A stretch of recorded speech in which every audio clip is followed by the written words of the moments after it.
महाभारत समय का महासागर। महाभारत केवल एक कहानी नहीं है, यह एक विशाल ग्रंथ है, एक ऐसा महासागर जिसमें इतिहास, दर्शन, धर्म और नीति सभी समाहित हैं।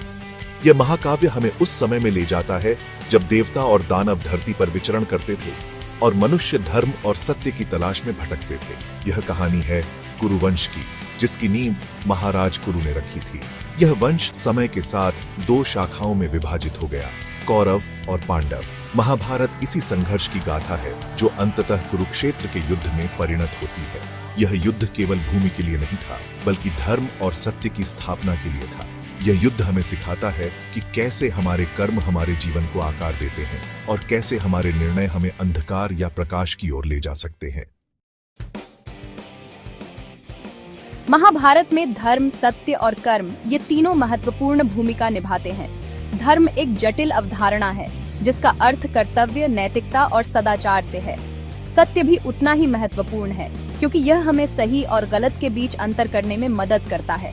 कर्म हमारे कार्यों को दर्शाता है और हमें बताता है कि हमारे अच्छे कर्मों का फल सुख और बुरे कर्मों का फल दुख होता है। महाभारत के पात्र इन तीनों सिद्धांतों से जूझते हुए दिखाई देते हैं। वे कठिन परिस्थितियों में धर्म का पालन करने, सत्य का साथ देने और अपने कर्मों की जिम्मेदारी लेने के लिए मजबूर होते हैं। महाभारत में अनेक महान व्यक्तित्वों का उल्लेख मिलता है। भीष्म पितामह अपने वचन के लिए प्रसिद्ध हमें त्याग और समर्पण का पाठ सिखाते हैं। वेद व्यास, जिन्होंने इस महाकाव्य की रचना की, हमें ज्ञान और बुद्धि का महत्व बताते हैं। नारद मुनि, देवर्षि और संदेशवाहक हमें सत्य और न्याय के लिए संघर्ष करने की प्रेरणा देते हैं। इनके अलावा कर्ण, अर्जुन, द्रौपदी, भीम और दुर्योधन जैसे पात्र अपनी विशेषताओं और कमजोरियों के साथ हमें जीवन के विभिन्न पहलुओं से रूबरू कराते हैं। इन सभी पात्रों के माध्यम से महाभारत हमें मानवीय भावनाओं की जटिलताओं को समझने में मदद करता है। यह हमें बताता है कि कैसे प्रेम, घृणा, ईर्ष्या, क्रोध और क्षमा जैसे भाव हमारे जीवन को प्रभावित करते हैं। महाभारत की कहानी कुरुक्षेत्र के मैदान में अपने चरम पर पहुंचती है। यह युद्ध केवल दो परिवारों के बीच नहीं था, बल्कि दो विचारधाराओं के बीच था। एक ओर थे कौरव, जो अधर्म और अन्याय के प्रतीक थे, और दूसरी ओर थे पांडव, जो धर्म और सत्य के लिए लड़े।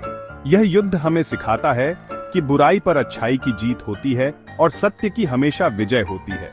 यह हमें यह भी याद दिलाता है कि युद्ध कभी भी समाधान नहीं होता और इससे होने वाला विनाश सभी के लिए दुखद होता है। महाभारत का यह आरंभ हमें आगे आने वाली कथाओं की एक झलक देता है। यह हमें उस महाकाव्य की ओर ले जाता है जहां प्रेम और घृणा, त्याग और लोभ, धर्म और अधर्म का टकराव होता है।